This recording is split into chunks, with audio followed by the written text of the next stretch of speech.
Welcome to another episode of The Rabbi and The Shrink. This is Dr. Margarita Gurri, The Shrink, and here's my favorite rabbi, Yonason Goldson. The good rabbi and I are delighted today. We have Greg Peters here. Hi, Greg. Hi, Doc. Hello, Greg. Well, Greg is one of my favorite grown-ups. He is a part of my National Speakers Association Michigan chapter. He was one of the presidents. He's one of those guys who's always there to lend a hand. He's very steady. And I think that the whole idea of him being a networker extraordinaire comes because he was an introvert, and he's a recovering IT professional with a long history of doing good works. And he then uncovered the secret code, talk about coding, right? To networking in person or virtually. So he's here today. He's written a book called Hello and a Handshake, which is a really cute name, giving you some of the secrets.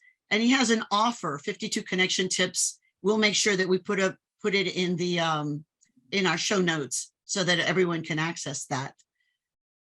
Please uncover for us. First off, why don't you tell us, how did you decide to go from IT professional, minding your own business in your own little cubicle with a pocket protector, to now the reluctant networker extraordinaire? How'd that happen? It's funny you should say that, because I actually worked for University of Michigan for many years as a computer programmer. In my last position there, we all had our own little offices, and on Wednesday morning, they would leave donuts out in the common area to hopefully lure us out to talk to each other. So how it all happened is I started my own business. Back in 1994, I decided to start doing web development. This was back when it was brand new and anybody could do it. And so I kind of, it was just evenings and weekends, and I was, going to be this entrepreneur. And what they don't actually tell you is you have to actually go out and find your own work. So, and I found that aggressively waiting by the phone wasn't doing that much work for me. So I decided to try this networking thing. Well, as a computer programmer, I had zero skill set in this area. So it was a real challenge.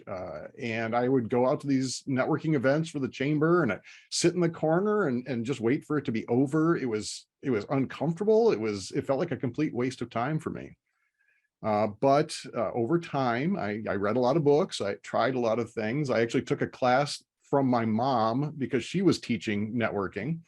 And I got better at it to the point where I actually left the university and went full-time on my business. And that was great. I loved it until it grew to the point where I didn't love it anymore. It was just too much work coming in. I never really wanted to have someone working for me. And it was one night, 2009, I was up at 3 o'clock in the morning trying to get the work done. And I suddenly realized this is not making me happy anymore. This is not the calling of my soul. Went to bed. Said, I'm done with this for right now. Maybe tomorrow I'll feel enthused. And the next day I was actually chatting with a friend of mine from the chamber. And she said, well, did you ever think about teaching people about how you grew your business? And that was the moment that the reluctant networker was born. I think that's brilliant. Who named you that? You, or did your friend name you that? Actually, I named it. It was again, with my mom's help. She talks about as part of the way she taught things is how your reputation and how you are known in your circles can sometimes help spread your word of mouth. And so I became the geek that speaks, and and then I finally settled on the reluctant networker because it was who I was and it's who I help. I think it's brilliant. It's something that, many of us, someone said to me recently that if you walk into a networking event, you look around and you'll see that people are also looking around, looking for anyone to show any sign of interest. Yes, I refer to that as waiting for networking to happen to you. So, well, I was at an event the other day. Yes, we're having events again. So I know you'll be even more popular than you had been during COVID.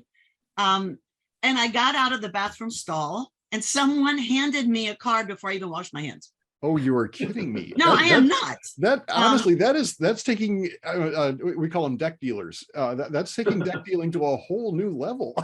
I just thought, wow. And I said, well, why don't you put it over there? My hands aren't washed yet. And I started laughing because it just was a funny moment. And I asked her what inspired her to do that. And actually, this was, since we knew you were coming on the show, I said, why don't you check out The Reluctant Networker? He's got an idea of things that will be even more productive than handing out your card in the bathroom. You know, that actually comes from, networking from 40 or 50 years ago, that, the more cards you hand out, the better. And there are still some sales managers who have that mindset because that was what they learned. I remember. You go to those networking events and you hand out at least 40 cards. Yeah. And I remember that they didn't care how many you collected or how many people you connected with. Yes. So that was kind of interesting. So here we are talking about networking. Yes. So then the rabbi and I were talking, and then what does that have to do with ethics? So dun, dun, dun, what's the answer, sir? Yeah.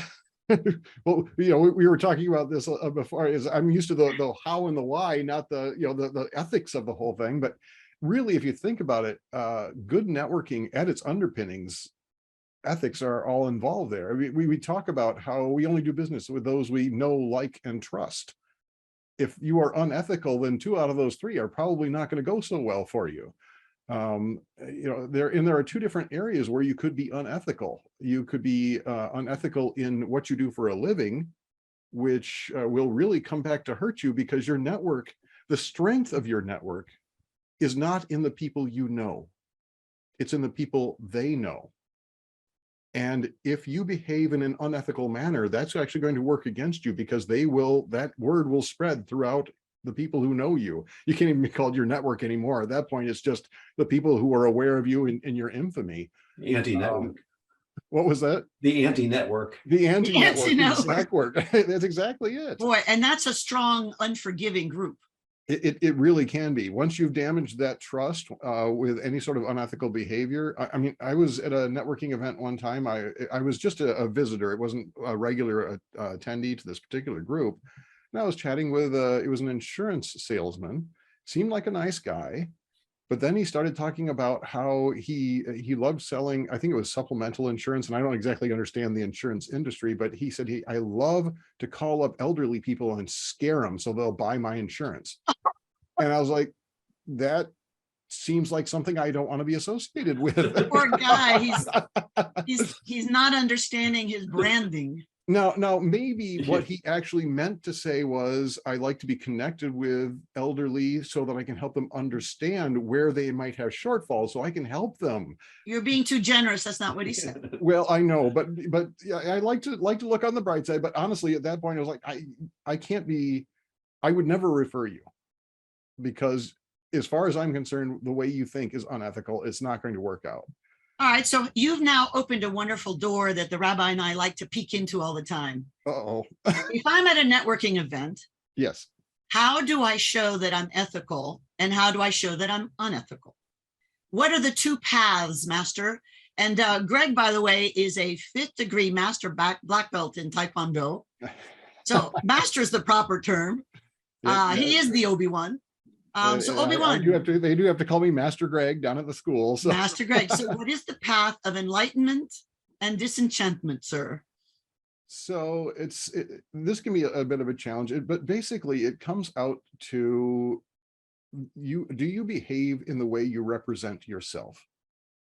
And some of the things you'll see this, you may not see it at a networking event, because really at a networking event, you only have about 5 minutes to talk to any given person. My insurance guy, notwithstanding that, he stepped out of line there, but in general, most people can be on their best behavior for 5 minutes. Where I see it often is in the follow-up.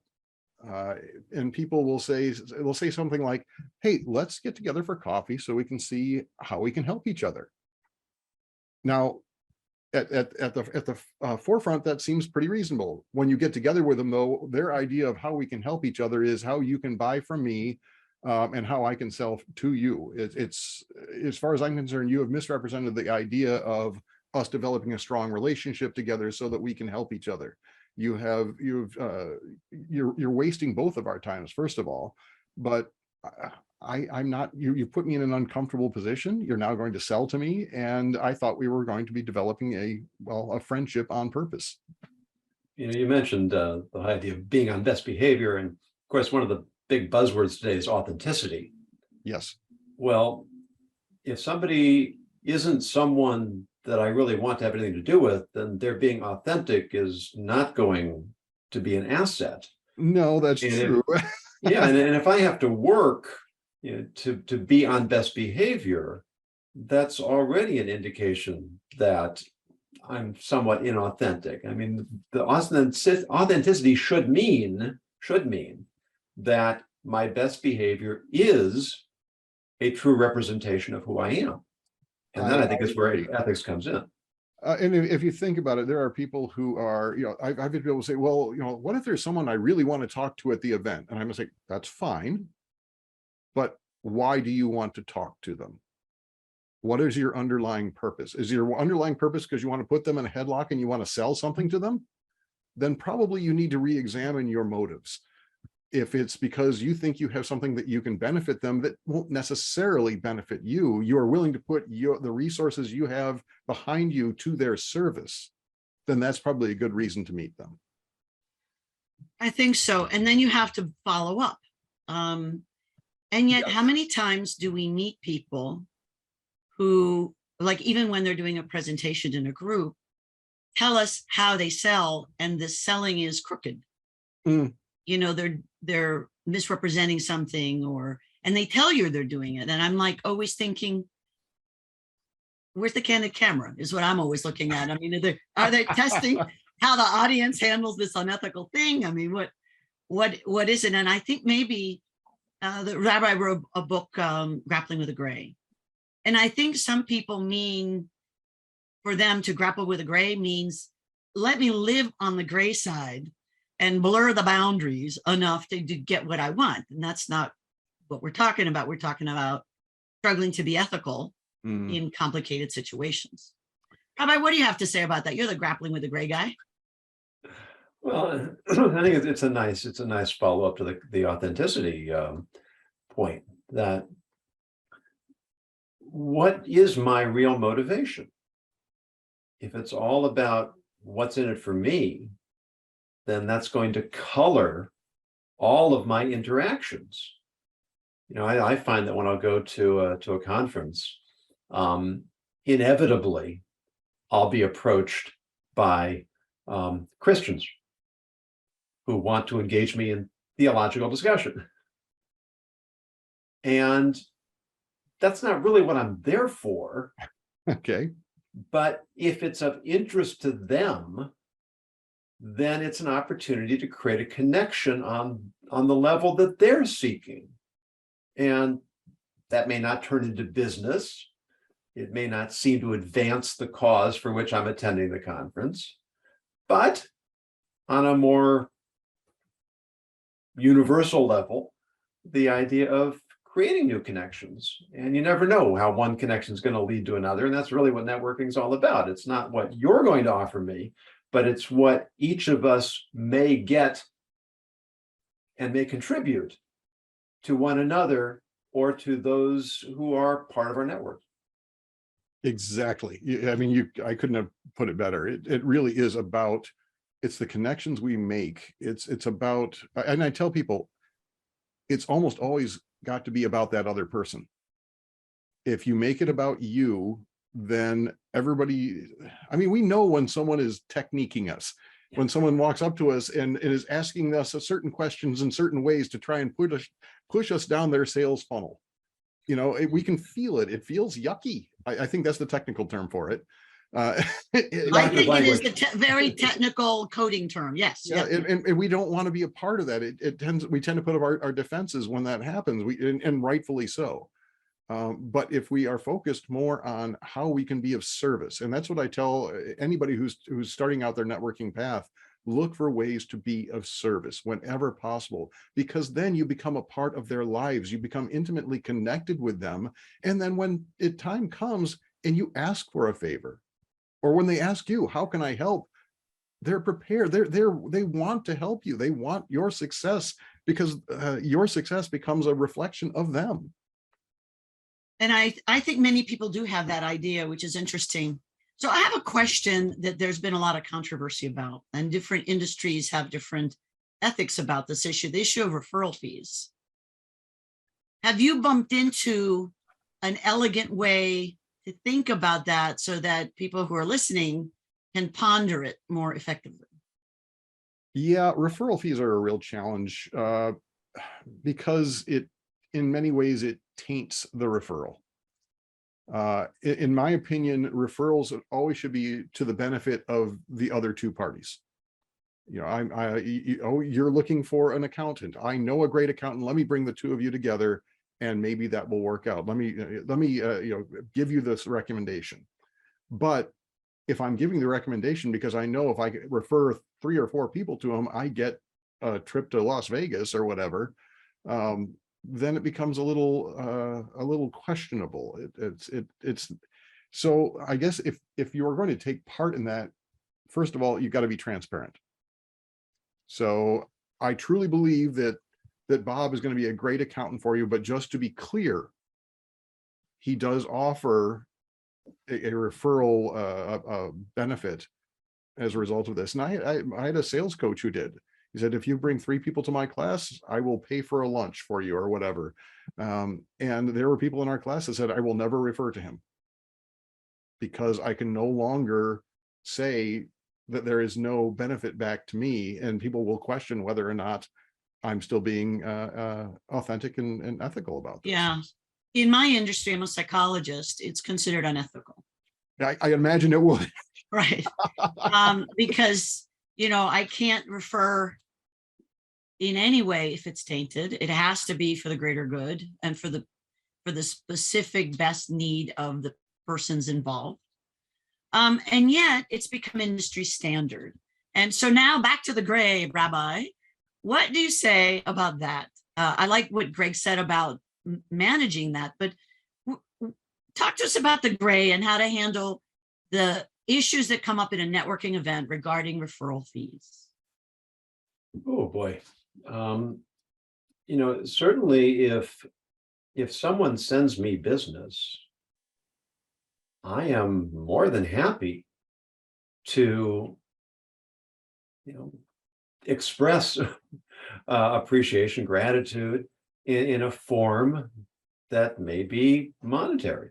If I end up with a $5,000 or $10,000 keynote that I wouldn't have had, I would pay an agent a percentage to get me that gig.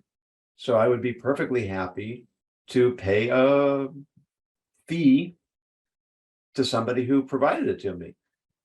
I think the question really is on the other side. If I am referring someone, yes, the person to whom I'm referring may be perfectly happy to pay me that fee. But does that now call into question my own integrity? Even if I did it with no expectation of compensation, the fact that I'm accepting it, and as you said, I can no longer, and your story, Greg, of people who said, "Well, I won't make referrals." That's very impressive, saying that ethical standard. I will not give a referral to someone that I know is going to compensate me for it, because that tarnishes my credibility.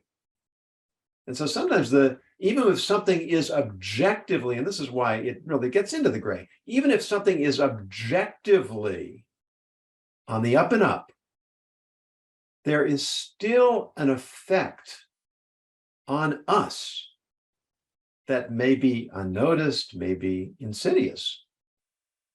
And it's that making little compromises that gradually pull us into areas that we never intended to go.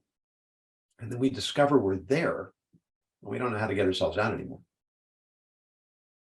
I agree entirely. It's one of those things. It's okay. Well, in the case of my sales coach, I did refer people to him. I did gain the benefits that he specified, but he's also my sales coach.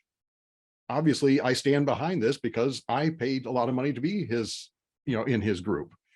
So I can honestly say, but then what happens when it's someone else that I'm not making use of their services, and all I know is the 5 minutes that they've talked to me about how good they are. This is all, it all comes back to, there's reputation involved here, and there's a reputation if it can be damaged in ways that you never intended. Yeah, we're coming up to the Jewish high holidays, and the eve of Yom Kippur, the Day of Atonement. We start off with a ritual called Kol Nidre, which means all vows.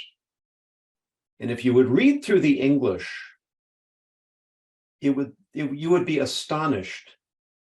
Why does this have anything to do with the holiest day of the year? It sounds like this dry, legalistic manifesto of how we are annulling all of our commitments of the previous year. And the deeper meaning of it is that we often say things without fully thinking through what we're saying. We make commitments that we're not really fully committed to. And every time we do that, it's like we're binding ourselves in ways that we may forget about because we weren't fully cognizant of what we were saying, or we have all these things holding us back and tying us down and indicting us because we're not living up to the commitments that we made. And so when we come to this point, what we're really saying is we want to start fresh. We want to be cognizant of how important our words are, because when it comes down to it, as you said, Greg, the most important thing we have is our name. And the way people see us and the respect that we've earned, and that our word can be trusted, and that we haven't given anyone reason to suspect or question our integrity. And if that's the standard we set for ourselves, then chances are our dealings with others are going to prove fruitful because people will recognize that. Beautifully said, Rabbi. I love Yes. that. So, Greg, given what the Rabbi just said, if all the people listening are going to do a networking event in the near future, please help them prepare for it. What do they do with their mindset? What do they bring? What do they think about? What do they do? Help us create a wonderful networking event. Okay, well, it's a small order. We've got about 5 hours. I don't to work ask on for this. much. I just Well, want perfection in 2 minutes. Perfection. Okay, well, let's see what we can do. Well, first of all, as we've already said, the focus always has to be on the other person. And when you're going to a networking event, remember that this is not your opportunity to sell, because no one is going there to buy. So any sales effort you make is probably doomed to failure. It's going to be crowded. It's going to be noisy. That's just not going to work. Go in with a different mindset. Go in the mindset of connection. I want to meet new people. This is your opportunity to meet new people. Now, for those who are uncomfortable and they're not sure, and my daughter, my younger daughter, Abby, is definitely a member of this group. She went to a new school, and she said, Dad, I'm all ready for school today. I brought my book so I don't have to socialize. And I said, okay, well, sweetheart, how about this? You can read your book, but before you read your book, how about you meet one new person and find out their name? I think a lot of times people are uncomfortable with the networking process because it's too fuzzy. They're not sure whether it was a success or not. So I say, all right, we'll go in with a specific goal, a goal based on connection. So meet one new person and find out their name. Meet 2 people. Maybe meet one, especially if you've been there for a while, you can meet someone and connect them with someone else there. Whatever it is, if you walk in with that goal, then you can walk out with a feeling of success that you've actually made a connection while you were there. and you've been of benefit to those around you. And the more you can do that, the more you're seen as someone that people want to connect to, the stronger your network is going to be. And so how do we do that? How do we present ourselves as a way that people want to connect with us? Well, first of all, you actually have to walk up to people and talk with them. Really? There are no know. shortcuts, really.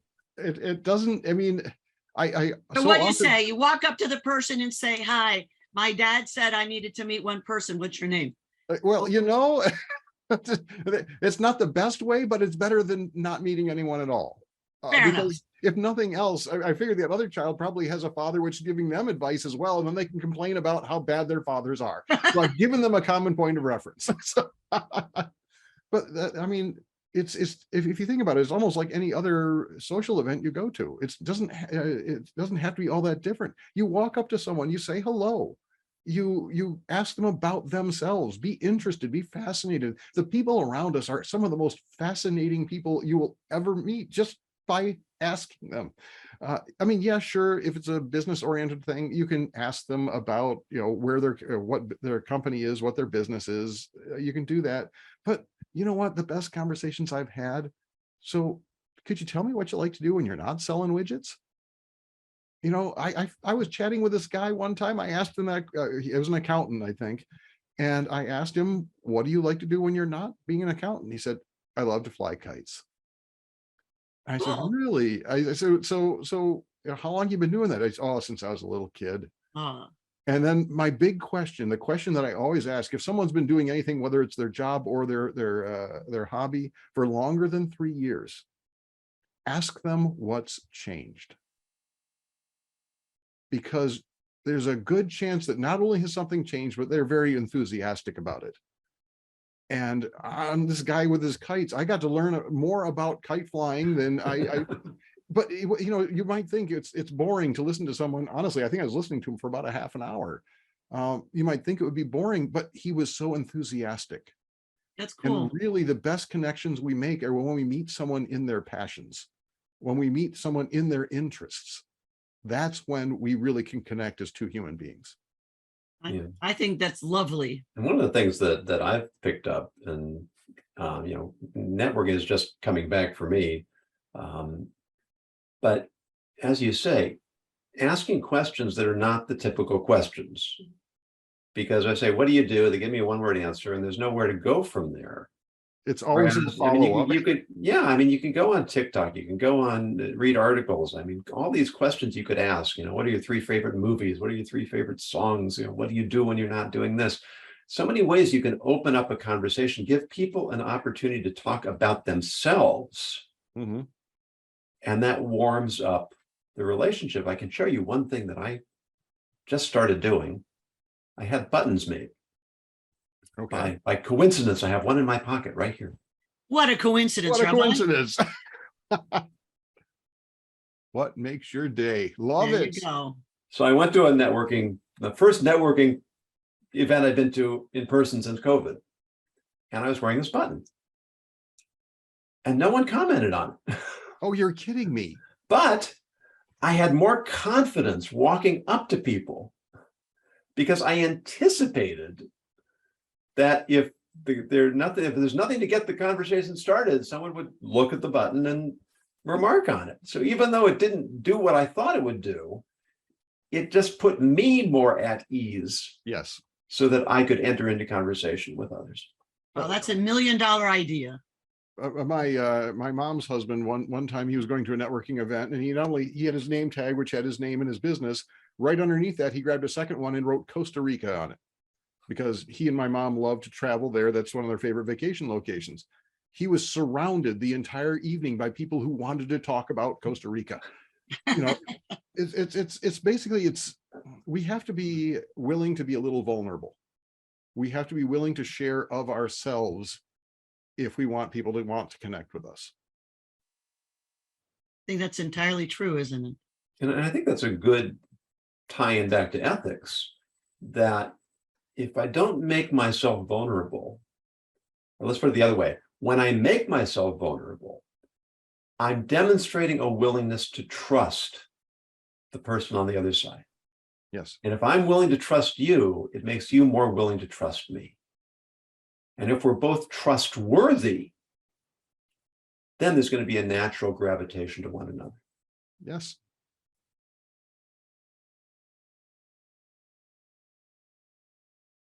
It's interesting. As a psychologist, one of the things that I find the funniest is that people who are enthusiastic with a strategy going into networking sometimes get so excited that they don't really listen because they're waiting for the next thing they're going to say. And even when they don't have a strategy, so you'll say something, and so, oh, kites, well, I used to like, and they're, back to me.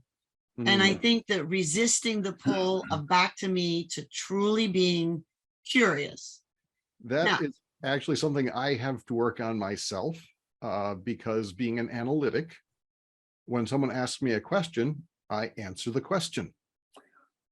And I'm done. I win. I answered the question. And I've had to always add 2 words. And you? At the end, if they've asked me about what I like to do, this is what I like to do. And you? So well, and you can even avoid answering if you want, and you can just say, what a great question. What answers have you gotten here today? Oh, I love that. That's great. Yeah. And one of the things that Brita Miller was the president of our Michigan chapter of NSA when I first moved to Michigan. She gave everyone instruction, go around, meet somebody, and introduce them to someone else. You had mentioned that. And so I have taken that as the platinum rule. I talk about someone and I think about who maybe should they match up with. So Greg, come here, come meet the rabbi. He has a really interesting way of thinking about stuff that might be a great match for you. And then I introduce you guys and then I get out of Dodge. And I like that. I took that from Brita Miller. And there's something to learn from everyone.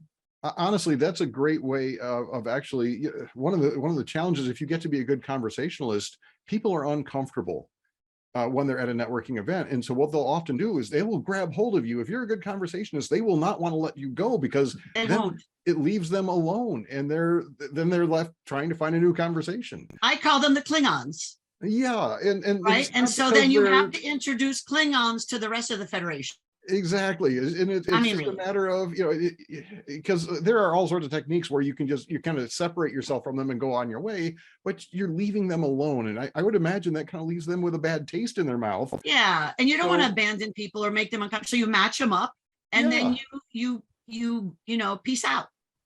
Even if you don't know a lot of people, you can always go up to the organizer and say, who else could we meet here? Who else do you recommend that we? And the organizer, chances are, knows everybody there anyway. So, oh, have you met Bob over here? Let's go and introduce you. I mean, their whole goal is to make the event as beneficial to everyone as possible. So, yeah. And I think it's kind of fun when you've got somebody who is gracious like that, but is not talking about themselves. And it is pretty common for people to not ask them about them at all. And I find that fascinating. And every now and then you get someone who says, well, tell us about you, but most of the time they won't. So that one person that does ask, I think everyone will remember.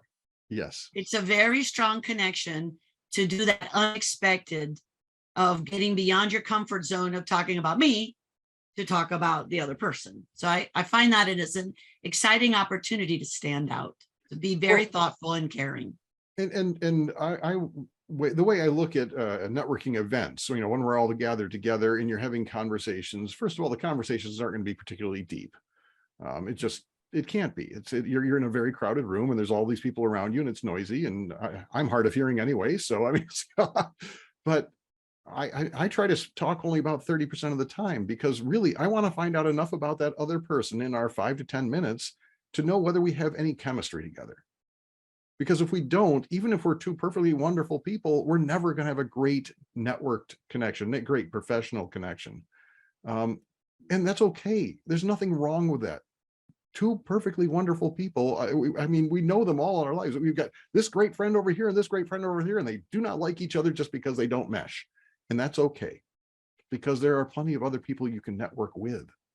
So talk for 30% of the time. Find out if you want to have a further conversation later. That's when you do that follow-up. That's when you have these. I love Zoom. I love being able to actually connect with people, in a different state or a different country. I can chat with them and have a deep conversation that I couldn't have standing in a crowded room or on a Zoom webinar. So Sure, what if not other, for Zoom, what are, oh, go ahead. I'll say if not for Zoom, we wouldn't be here right now because that's how the doctor and I met. That's And true. that's how we structured our whole business relationship. We did. And we met for the first time recently at the National Speakers Association and Influence. Oh, marvelous. And we couldn't get along with each other there. Oh, but we just pretend. We pretend. It all works. Well, when I was in college, I had took a psychology course, just one. And I thought I smelled that on you. yeah, I got over it mostly. But one day, it had been a long weekend, and we came in, and the professor said, "Okay, we're going to pair off, and one person is going to talk about what they did over the weekend. The other person is going to respond without using the words I, me, or my." Oh, And boy, did that take a lot of conscious effort. But that was one of the most valuable classes I ever That's had in my interesting. life. What were the words I, me, and what? My, Mine. Okay. so basically you're not allowed to refer to yourself. right. You have to respond to what the other person said. And, I like that. as Stephen Covey says, that most people don't listen with the intent to understand. They listen with the intent to reply. Mhm. And training ourselves to be responsive. Later on, I discovered this is the whole Dale Carnegie approach: is get other people to talk about themselves, and they'll think you're a brilliant conversationalist. But it comes from taking a genuine interest in people. Yes. Yeah. And even if you pretend to have a genuine interest, you might actually spark some genuine interest. So Right. it's a good place to start, no matter how skilled you are. Hey, so Greg, you were talking about Zoom as a follow-up. What are some other follow-ups we've identified some people maybe we feel some chemistry with, or we want to know more about, or work with, or refer to? Mhm. What then? Well, I mean, the very first step is, of course, follow-ups. Hey, could we have a longer conversation? The 5 minutes standing in a crowded room is not going to get you a deep connection. And you ask them during the actual networking event. Well, I mean, you can follow up afterward, but then you have that whole telephone tag or email tag, and someone drops the ball at some point, and you might miss out on that opportunity. So why not? Hey, Margarita, I had a great time chatting with you. Before I let you go, could we just schedule a coffee together so we could actually have a deeper conversation? Always, Greg.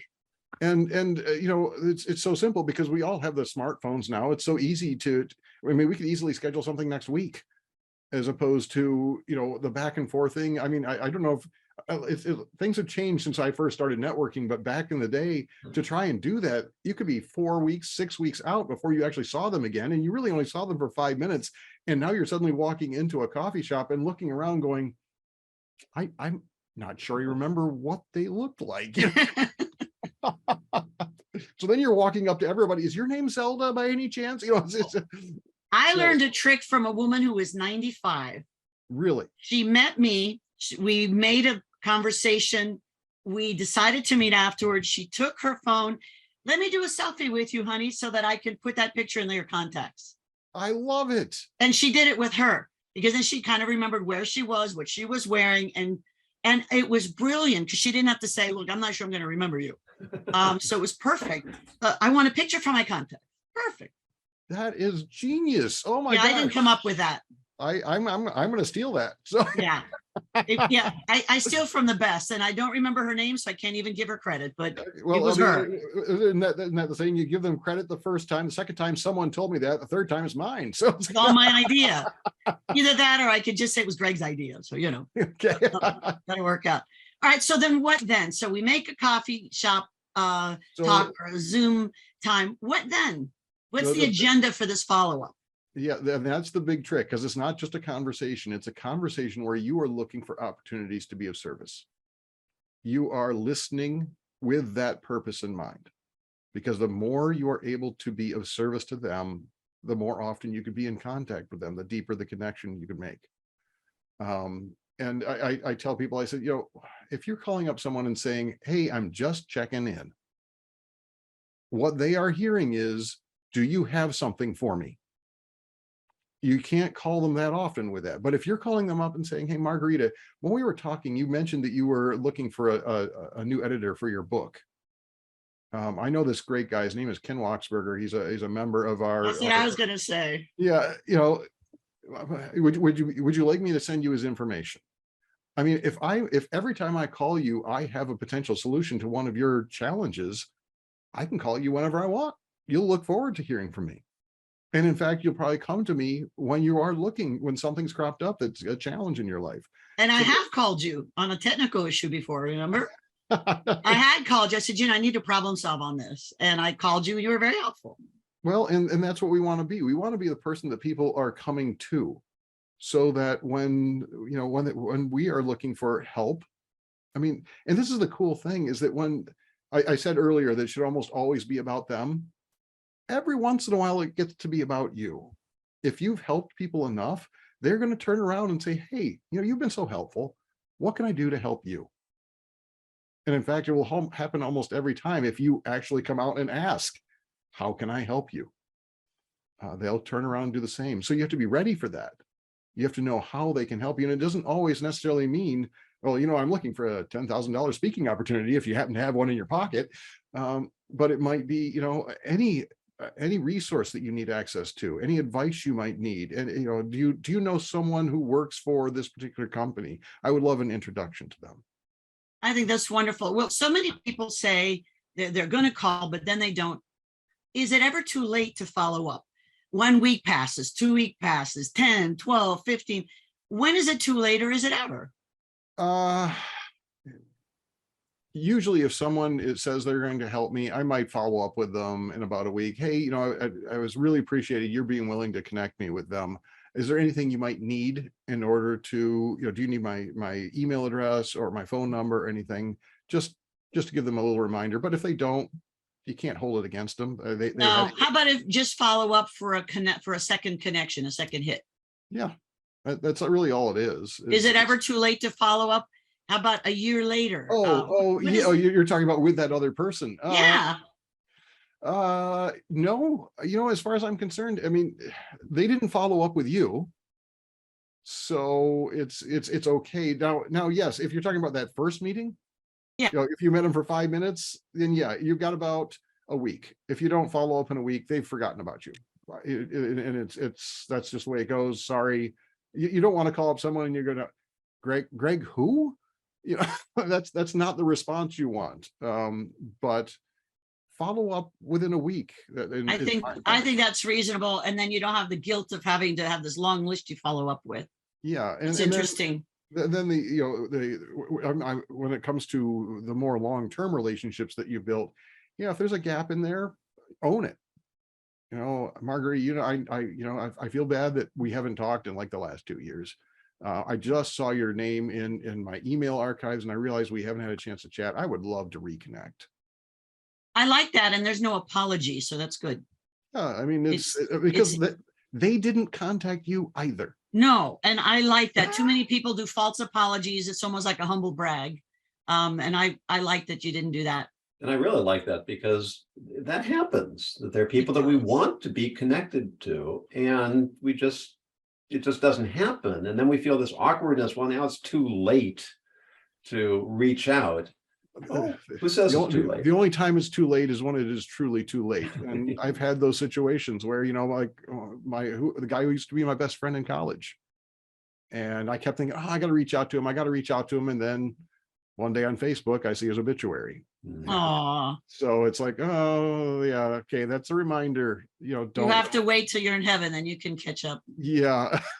From your lips to God's ears. Well, speaking of God's ears, Rabbi, do you have the word of the day? I do, but before I do, I actually have to apologize to our podcast audience, because I talked about a button that I had made and I showed it to the camera, and then I realized that not everybody's watching us. Some of us are listening to us. And the button says, what makes your day? And of course, the idea is to get people to think about something that they like and make them feel comfortable sharing it. Good catch, Rabbi. Well, Good catch. All right. So the word of the day, sir. the word of the day is gulosity. I have no clue. All right. What, pray tell, does that mean? Gulosity? Gulosity. Are you spelling on that, please? You want me to spell it too? Yeah. Gulosity. Gulosity. Help me out You're here. not familiar with that? All right. I think it refers to stickiness. It means and not glue. Right? I bet it looks like It goulash. does. Like, Sounds like it too. It means excessive appetite or greediness. And it occurred to me that when we walk into a networking event, we often look at it like it's a smorgasbord. Right? All these different choices for me to satisfy myself. Mm-hmm. And if that's the way we enter relationships, as we've been talking, if my first objective, my main objective is what am I going to get out of this? I mean, we could have a whole show on that. I mean, why do relationships break down in every different context? Is because I'm interested in what I'm getting, and when I'm not getting what I want anymore, then there's no reason for me to be in that relationship. But if I enter in with the idea, how can I be of service? How can I create opportunities for myself and others? How can I broaden my network of attachments and connections for everybody's benefit? Yes. Right? Not to indulge in that attitude of gulosity of what's in it for me and how can I satisfy myself, but what can I bring to the table for us all together? That's going to pay off in spades. I think that's a great word. Look at you inspired, Greg. It's interesting why I asked you to be on this podcast is that I was on a Zoom meeting with a bunch of people and your name kept coming up. And in terms of this, what was I this? was on a podcast. I mean, I was on a Zoom meeting. I even forget which one. Okay. And your name kept coming up as someone who does networking or someone who did the IT or someone, and your name kept coming up. And I thought, and that's how I met you. The first meeting I went to, I saw you talking to someone and you were helping them. And I made a mental note and even wrote it in my my iPhone, meet this guy. Oh. And I did come up some other time and say hi, introduce myself. I was new in the area and was thinking of joining the chapter. And we didn't have much of a conversation. I just introduced myself and left because I was, I had to go. But that's actually how I met you, because you were being a service-minded networker. So that's good. All right. So now that we've got that covered, what are some final words of wisdom or call to action you have for our lovely and discerning listeners? Well, it kind of goes back. There's a quote that I heard ages and ages ago that I really liked, and I wrote it. Make sure I wrote it down because I knew I would mess it up. So, but it was from Zig Ziglar, and he said, "You can have everything you want in life if you just help enough people get what they want in life." So really, the call to action is go out there and look for ways to be of service, have conversations, be interested, find out, what are their challenges right now? What are their dreams? Help them avoid the challenges, help them find their dreams, because all the good that you're putting out there, all the caring about the people around you is what's going to come back to you. So that's really the final thought is just, connect. Make friends on purpose. I think that is a great quote. And now the other question the Rabbi and I have been asking lately is, what are you doing for fun? What's your next adventure? Well, I am a huge science fiction nerd. Have been since my mom gave me my very first science fiction novel. It was Edgar Rice Burroughs' The Princess of Mars. Oh, yes. Rabbi, you're familiar with that series? Oh yeah, me too. It was a good one. Yep. Great pulp science fiction. But ever since then, I've been a huge science fiction fan. And every year now at Labor Day, I go down to Atlanta, Georgia, where I attend the Dragon Con Science Fiction Convention. And it's usually between 60 and 80,000 fans that just get together to have a good time and share common joys. So just got back from that. That's a lot of fun. And then my girls and I, my two daughters and I, we train in the martial arts together. So every week we're down there, and you just never know. Every once in a while, my eldest has given me a quick punch to the ribs and kept me on my toes. So. Well, is that the one that's coming up on her third degree? Yeah, she'll be coming up on her third degree soon. It's so much fun to watch as they develop, as they become their own interesting human beings. She's big into flying now. She's a member of the Civil Air Patrol and has been able to fly an airplane for the first time. And oh my goodness, the excitement and squeals have not ended since. What's the name of the women's group for a women's pilot? 99ers, or it's something with a 9? I'm not familiar with that. It's big in Michigan. I know one of the women is part of it. I say women. I'm Googling it. Women pilot group in Michigan. It's a national thing. 99s. Okay. Have her check it out. The International Association of Women Pilots, and they have all sorts of things they have an Eagles for women, for young women. Eagles Club. Oh, your daughter knows about the Eagles? No. This is all. I mean, honestly, the Civil Air Patrol was news to me. So, yeah, have her check it out. It's a beautiful mentorship program and leadership program for young women, and they go up in the air with a mentor. Oh, marvelous! And they get flying time. Yep. So that would be a great connection there. You have to let us know if that ever happens. I will do so. That's absolutely wonderful. Well, you know what? You are such a dear. I love that you are sharing your amazing insights for the reluctant networkers out there. And the rabbi and I are happy about it because we love the idea of people being of service. And the mindset you have offered has a very powerful message with powerful possibilities. So we're grateful. Thank Rabbi, you. sir, you have some last words? Last words? I hope they're not my last words. Well, last words for this podcast. How's that? Is that better? I think that for myself as a lifelong introvert, it's when we enter into these situations and we realize that most people are as uncomfortable as we are, and most people are eager for someone to approach them, then it helps us. It raises our sense of self-confidence, motivates us a little bit, and then the additional point that you've made again and again, Greg, is if I feel that I have something to offer, as opposed to just what can I get out of it. If we bring that not just to network, but to all our relationships, that we're going to find our lives are much richer. And I hope that you all make that happen for you. This has been the Rabbi and the Shrink, and we thank Greg Peters. And you can check him out as the Reluctant Networker .com.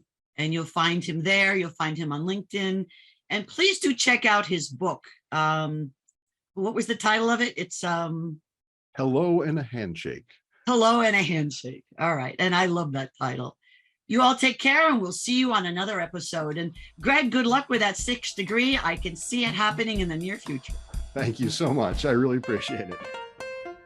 Thank you for listening to the Rabbi and the Shrink, Everyday Ethics Unscripted. To book Dr. Redshoe, Dr. Margarita Gurri, or Rabbi Yonason Goldson as speakers or advisors for your organization, contact them at therabbiandtheshrink.com. This has been a Dr. Redshoe production.